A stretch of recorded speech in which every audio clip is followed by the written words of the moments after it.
Hey everyone, welcome back to Thought Crime and Keto and Crime. Today we're doing our third episode of Cult Watch by delving into the strange world of Christian Science.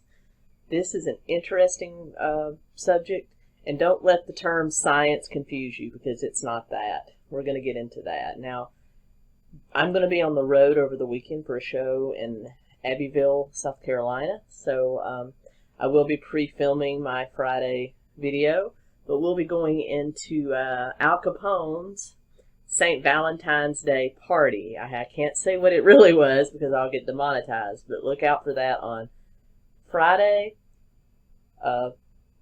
St. Valentine's Day party. Now, I was going to do a huge in-depth 3-part episode on Al Capone, but then I realized that my one of the true crime people that I really admire on this platform, Stephanie Harlow, is going to do that instead. She's going to do a real in-depth deep dive on Al Capone. There's no way I could do that any better than her or even remotely close to her, so I'm going to step out. I already had the episode on the St. Valentine's Day party kind of underway, so I am going to do that, but I won't be doing an in-depth dive on Al Capone. So look out for Stephanie Harlow's, I'm sure, multi-part on Al Capone himself. And then Sunday, I'll have another true crime as well. So, but let's get into the world of Christian Science. This is going to be a fun ride. To get back to the roots of what is Christian Science, we have to go all the way back to early 19th century America in New England to find a young lady by the name of Mary Baker Eddy.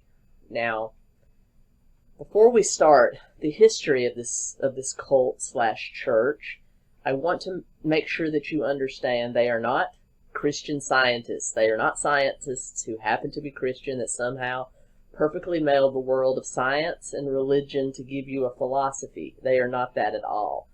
They believe that the Bible, God's Word, is greater than science and kind of trumps all science, especially when it comes to the healing arts. So they are in no way people that have somehow rectified the gap between religion and science. Please don't take that away from this. Their roots, though, go back, like I said, to early 19th century in New England, where a young lady by the name of Mary Baker Eddy was born in the small town of Bow, New Hampshire, July 16, 1821. She was a sickly child, and for those of you on video, she's here to my top right. She was also the young lady on the front of the presentation. She was very sickly. She had just about somebody who wrote about her said that she had probably every nervous ailment that a young lady of that age could have. She had a bad back. She suffered from headaches, fainting spells, just a lot of different stuff. At the age of 16, she discovered the local Shaker commune. And if you don't know what the Shakers are, their technical name is United Society of Believers for the Second Appearing of Christ. They were kind of born out of the Quaker movement or Friends Society movement, as well as the Amish. They kind of fall on that line. So they kind of came out of, originally in France, out of the Quaker movement, and then kind of reached a high point in the 1800s here in America, particularly in the areas of Maine, New Hampshire, Massachusetts, because of a lady by the name of Anne Carr. Now, the Shakers were called Shakers because they had a ritual dance where they kind of gyrated around. So that's how they got their name, Shakers. And it was kind of a play on Quaker. But they believed that God was the ultimate decider of all things. They kind of went back to a primitive view of things. They lived in communes without electricity or any sort of modern comfort. They also did not marry and preached a life of celibacy. So there was no procreation with the Shakers, which is one reason they died out, as you can imagine. They would instead kind of proselytize and bring people in and adopt children, orphans, which is a good thing, and kind of raise them up. And that's how Anne Carr came to be a part of the Shakers, and she kind of became their great revolutionary, their great revelator, the ultimate leader of Shakerism, if you will, in the United States. They also broke tradition because they believed in racial and gender equality. They led to a lot of opportunities for females, and because their ultimate leader was a female, she was seen as even higher than Jesus in a lot of ways, because that's how they put their high people, their clergy. So because of her being quite ill, and because of this time in America where women were highly subjugated, I mean, women, like single moms, was not a thing. Because if you had a child out of wedlock, that child was automatically stripped from you, because there was actually a law on the books in some states that forbade women to actually assume guardianship of a minor child. So, yeah, women were absolutely property. And a young, sickly girl growing up in that era, you can see how they might be attracted to that sort of living. She wanted to leave her parents and go and live in this commune. But they, of course, would not allow her. But that did not stop her from becoming an avid reader of everything the Shakers put out, and as well as the Bible and anything else she was allowed to study, because young girls were only given a certain type of education in this time. So mainly how to be a homemaker. So she read whatever her parents would allow her to read. And as a result, she read a lot about the Shakers and kind of thought about religion in general, because like a lot of people in New Hampshire, her family were just run-of-the-mill Protestants. Again, she grew up very sickly. She did marry at the tender age of 19. Her first husband passed away just before her 23rd birthday when she was 6 months pregnant. So she gave birth to this child after the death of her husband. She would eventually lose custody of her child when the child was 4, because she could not care for him, and because of this law, and because pretty much a state of poverty, living on the mercy of her parents. She would marry again. That husband, who actually she said promised to become the legal guardian of her son, kind of backed out on that promise and left her after 13 years. We don't have a whole lot of record of why that happened.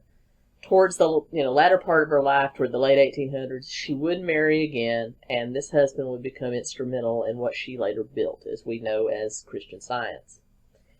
Probably the greatest leap on her way from becoming Mary Baker Eddy, admirer of the Shakers, to Mary Baker Eddy, creator of Christian Science, was when she met a former clockmaker from Portland, Maine, by the name of Phineas Parkhurst Quimby in 1862. He was practicing mesmerization from the French guy Philip Mesmer, who actually would hypnotize people and cure them of all sorts of ailments and vices and things like that. He was practicing healing arts by virtue of mesmerizing, and she became absolutely obsessed with this and kind of studied this.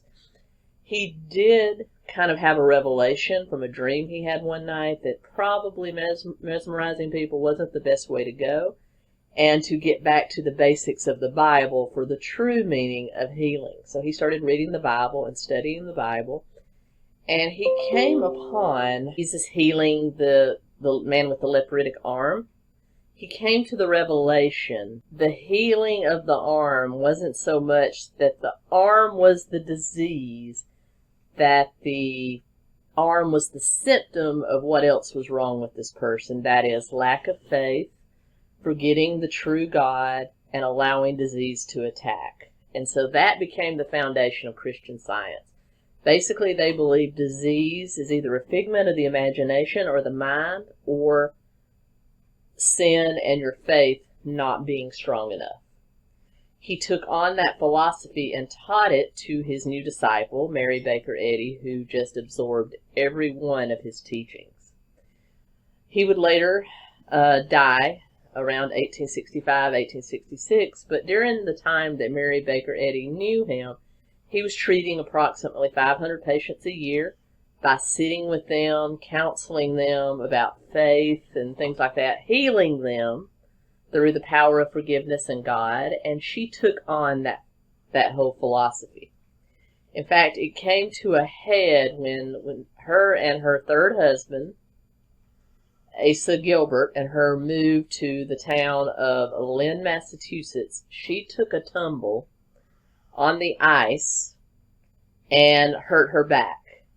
And she kind of immersed herself in the reading of the Bible. And she said because of the revelations that she found through reading the Bible, her back was healed. Not only was her back healed, but she felt better than she had ever felt in her life. However, the doctor that was actually treating her said that he had her on morphine, and she also took a few home remedies, and that her injury wasn't that serious. That's the reason she was able to have such an astounding recovery. But the mind wants what the mind wants, I suppose. So from that point on, that was literally the birthplace of modern Christian Science.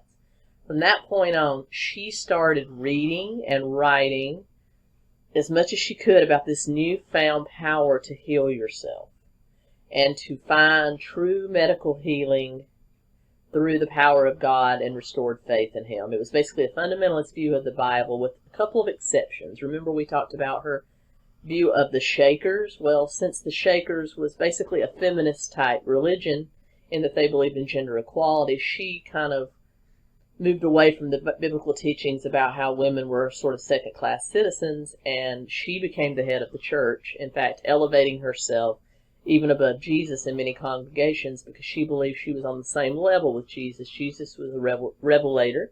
She was a revelator, which means he or she that gives God's wisdom.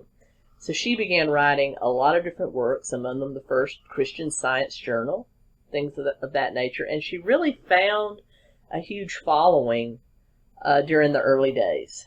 One of her major converts was Clara Clemens, the daughter of Samuel Clemens, who writes under the pen name Mark Twain. Now, because his daughter got involved with what he considered a cult, he wasn't having it, so he wrote some scathing articles about Christian Science. And they were actually, their technical name is actually Church of Christ Scientists. So if you see that on a church, it's a Christian Science church. My wife has an aunt who is straight up Church of Christ, and I consider them pretty fundamentalist. But I was discussing this case with her, and even she was blown away. She's like, well, one thing God gave you was common sense to go to the doctor when you're sick. These people didn't have that. So if you're a Church of Christ person, you walk into a Church of Christ Scientist church, you're going to be shocked. I'll just put it that way. But because she kind of recruited this high-profile convert, and let's face it, women were drawn to this because it did preach gender equality, something that wasn't mainstream. I mean, this was even before women's suffrage in the 1920s, so you had people that were made to feel like second-class citizens. Women, other racial minorities, really found a home in this church because of its belief on equality. So you can understand how it started to grow. But Samuel Clemens, Mark Twain, wasn't having it. He wrote scathing articles about the church, particularly in the early editions of Cosmopolitan magazine, and there was just a war of words between Mark Twain and Mary Baker Eddy. If you Google some of this, it's hilarious the way they went at each other. And to quote Mark Twain, religion was invented when the first con man crossed paths with the first fool. And that was he was pretty much an atheist. That was his whole view on religion in general, not to mention a religion like this that controls your personal life. Remember, just like the Shakers, she believed in as much celibacy as possible. The marriage was not required, and they always consulted prayer and spiritual healing over medical intervention when anyone got sick or injured. So in his determination, as we've studied in the past, a cult, a church, a religion that controls your personal aspects of your life is very definitely a cult, and this fits that model. So the religion continued to grow, mainly because of its belief in equality. You had all sorts of people being sort of officially made Christian Science doctors, Christian Science physicians, Christian Science nurses by Mary Baker Eddy. She established some nursing and medical schools based on her writings and on the writings of Quimby. And so you had professional opportunities that were afforded to women and minorities that were afforded anywhere else. So of course, it started to grow. Clara Clemens remained a member of Christian Science till well into her life. So you had some high-profile people of the day in this religion. It continued to grow. They established churches in many, beautiful churches in many metropolitan areas. And it reached its heyday of 11,200 physicians practicing healing arts on its members, which swelled well into the hundreds of thousands in 1931. Between the 1930s and the 1940s was its heyday, where it swelled to well over 11,000 practitioners of Christian Science. And it has dropped to well below 1,000 since up until 2015. So it's kind of on its way out. A lot of that has to do with their, they kind of lightened up on the whole celibacy, not getting married thing, because they realized that's what happened to the Shakers. They died out because they weren't reproducing and really weren't adopting enough people in to keep it going. So they kind of loosened their beliefs on marriage and celibacy and started procreating, but they have always held on to their core belief that disease and injury is the result of lack of faith and a lack of oneness with God. And this has gotten them into a lot of trouble. Mary Eddy would die in 1910, several years after her third husband died in 1875 from what she called animal magnetism. She actually believed that people like Samuel Clemens, Mark Twain, and other people that were kind of against her in the Boston area had spiritual power over her husband and caused him to die. So there was a lot of woo mixed in with this religion.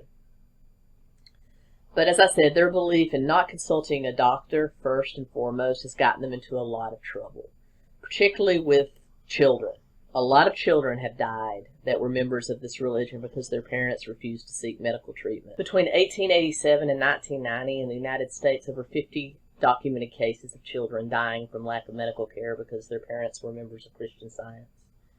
Probably one of the most well-known in 1967 in Cape Cod, a young girl died of pneumonia. In 1977, a young man in Detroit, Michigan died of bacterial meningitis, even though it was proven that an antibiotic treatment could have saved his life within just a couple of days of his death. And finally, the most damaging case to Christian Science that kind of started its decline was in 1989 when a young boy died in Minneapolis, Minnesota of hypoglycemia when it was proven that an injection of insulin would have saved his life up until about 2 hours before his death. That, even though they haven't really been prosecuted in a court of law because the United States values religious freedom, so they haven't really been censored that way, but in that particular case, the father sued Christian Science and won a $5 million settlement against the church. So that case kind of started spiraling, and you have seen its members drop to estimates of well below 5,000 members nationwide. However, that does not stop them from appearing to be a huge church. They still have many of these beautiful churches around the country. They still have many of their publications like the Christian Science Journal. I'm sure we've all heard of the Christian Science Monitor. It's still published monthly. They have a pretty high-tech, well-developed website that you can go to as well to get all kinds of information. So by all appearances, they appear to be a thriving religion, when in reality, they're a dying cult. So that's where Christian Science stands. They are not scientists. I don't know if they're really Christians, but that's where we stand with them. They're another weird cult that I stumbled upon and I thought you would be interested in. I hope you enjoyed this. Like, comment, share, subscribe. If you want to support the channel, I've got links below. Let me know what you think. Have you ever met anybody associated with Christian Science? Have you ever been privy to any of their teachings? Have you ever read the Christian Science Monitor not realizing what it was? Let me know. And I'll see you soon with another video or podcast. Thank you so much. Keto Comic out.